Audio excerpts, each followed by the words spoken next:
Hey guys, calling back with another video this weekend. How are you, all of you, doing out there in YouTube land?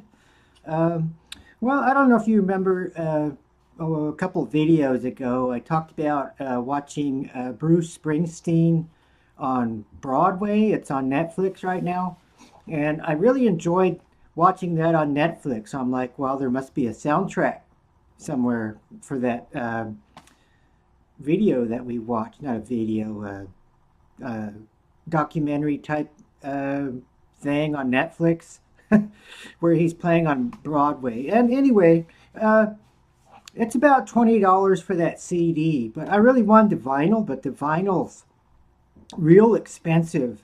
Um, so my girlfriend was being nice to me, and like she always is, and she went half with me, and I picked up Bruce Springsteen on Broadway.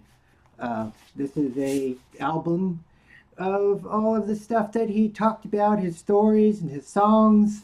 It's a 4 album set, and there's about 2 songs on each side, 2 or 3. Um, Now, I mostly like this for his stories because before each song, he tells a story about most of it's from his childhood or memories when he was a young guy and was coming up with some of these song lyrics and stuff. I think he's more of a writer, singer, songwriter. Um, than a lot of people are now. I would compare him probably even with Bob Dylan and Tom Waits are both storytellers. And Bruce Springsteen's a very good storyteller. And that's why I like this album so much. You know me, and I love my stories. And I highly recommend you at least watch this on Netflix if you have it. This is on YouTube, but a lot of it they cut out the story part and they just have the songs.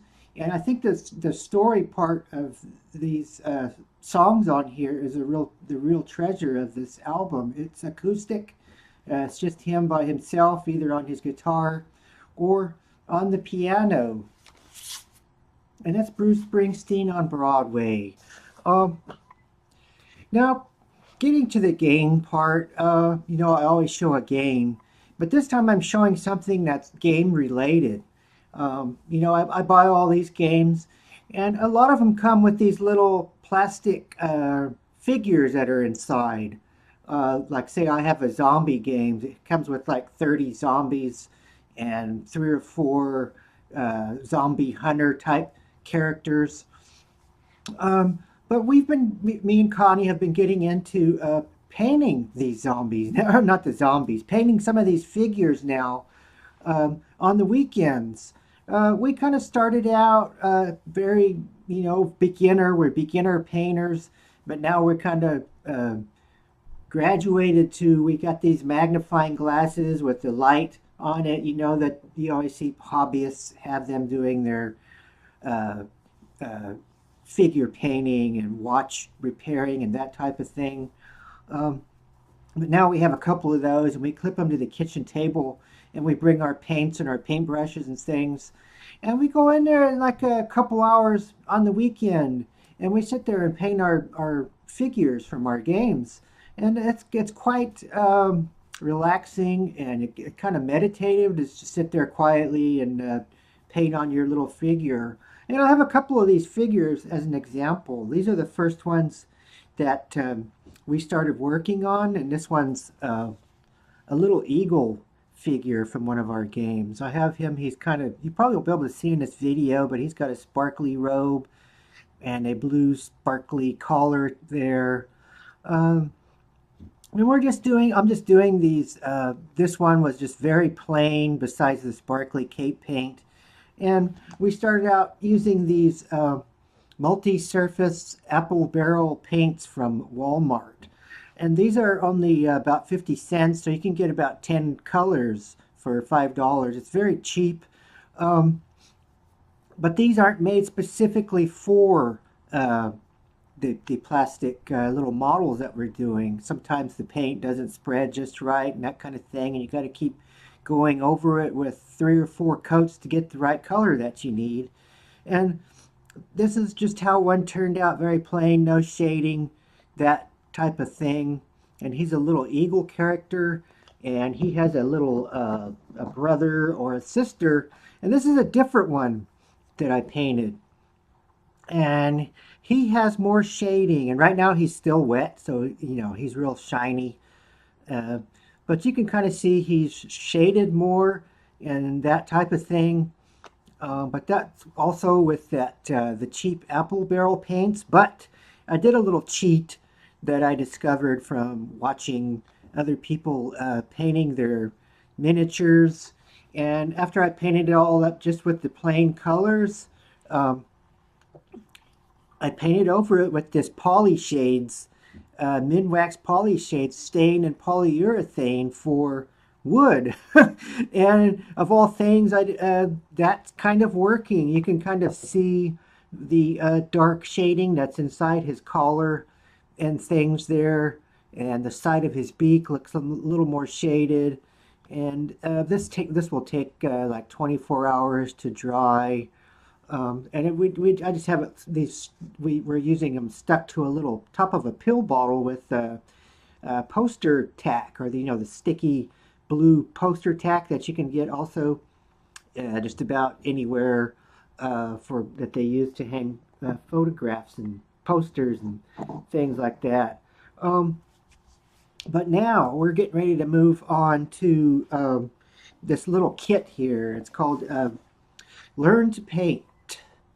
Core skills, base coat washing and dry brushing. And this is for the little miniature figures. And it's a little kit that you can pick up on Amazon. But this comes with, this is supposed to be a beginning set for people that want to start painting minis. It comes with 3 of these little mini figures that are unpainted. One thing I didn't mention on the other figures is that we have to put a spray primer coat on first to help the paint stick better to the figure, kind of like the same way they do that with cars.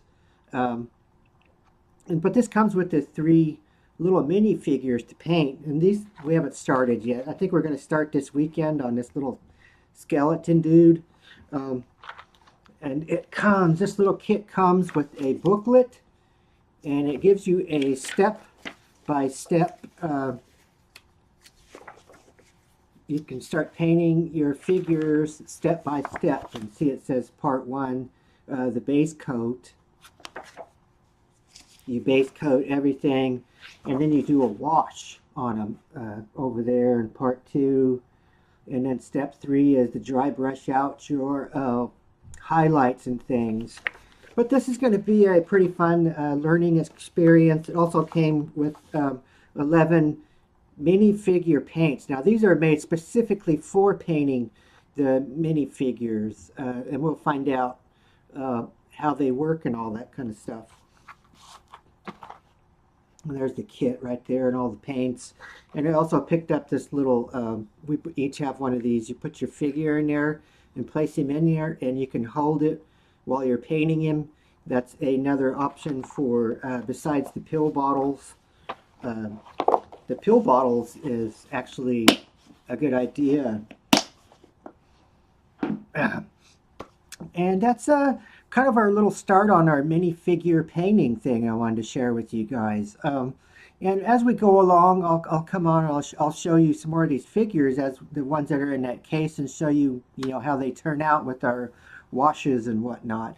And like I said, the washes part and the shading and the tinning and all that, this is kind of a cheat that I found out you can do if you don't want to go through all the trouble of doing a lot of steps. And you can see where it goes down into the cracks and things, and it's so far it's turning out pretty good. And I'll probably use that a lot because when the box comes with 30 figures in one of your games, you don't always want to sit there and shade each and every one of them when you're just going to use it for playing, everyday use. It's not going to be sitting up on a shelf as a sculptural masterpiece or something. Um, and getting kind of going back into the story of the Bruce Springsteen thing. This video is going to run a little longer, which it doesn't really matter, I guess. I was trying to keep them under 10 minutes, but I wanted to bring up a little memory I had. Listening to that Bruce Springsteen records just made a lot more memories flood back into my head from when I was a kid. Um, and one of them was I remember telling you we lived in this big giant brick building with the giant boiler in the basement and things like that. But my room in that building, um, it was over the top of a porch, and my room was surrounded by windows, and I had wooden floors, and they were painted this gray color, which my uncle did all the painting there. And my wall was like this red type paint. I don't know what kind of paint it was, but it wasn't the right kind of paint. And I could use even after it dried, I could use my fingernail and just kind of scrape it like that, and the paint would come off. So what I did when I was a kid, I made a giant mural on this wall that was over my mattress on the floor. And it was a giant Indian head, and it had feathers and everything. And I decorated him all up, and it was all with my fingernail. I didn't have a record player in there at the time. I had a radio that I was always listening to. It was kind of in the corner. Um, but anyway, I remember sleeping in that room, and early in the morning I would wake up, and I knew it was morning because I could smell my grandmother cooking the coffee in a little soup pot that she cooked the coffee in every morning. Um, and I was like, oh, geez, it's time to go to school, because I could smell the coffee on, and sometimes I would smell bacon or bacon and eggs, whatever we might have at the time. Sometimes it might just be oatmeal or something. But that's one thing. She always had something for us to eat, no matter what it was. It could have just been rice and milk with sugar in it. Um, and I would go in there. I remember going in there. My uncle lived upstairs from us in like the attic apartment. And he would come down every morning. But he would go every morning and get a newspaper. So when I walked in the kitchen, I would see them two sitting in the kitchen, both drinking their coffee, and my uncle would usually have the paper open like this, reading whatever the day's news was. And he always wore this white painter's outfit, and it was always all speckled with, paint, obviously, and stains and things, because he was the maintenance man painter there. And he looked exactly like Tommy Chong. He had the curly hair, the beard, and he wore the wire-rimmed glasses. And I always remember that. My grandma would be sitting there too, and they'd be visiting like they always did, no matter what time of day it was, just, talking about the news that's in the paper. Or a lot of times they would be gossiping about their relatives back on the reservation or something like that. Um, and that's kind of one of my memories from then. And I'll just leave it at that. And check out that Bruce Springsteen, and maybe you guys can get into painting some minis yourselves. Colin, over and out, and Weirdos Unite.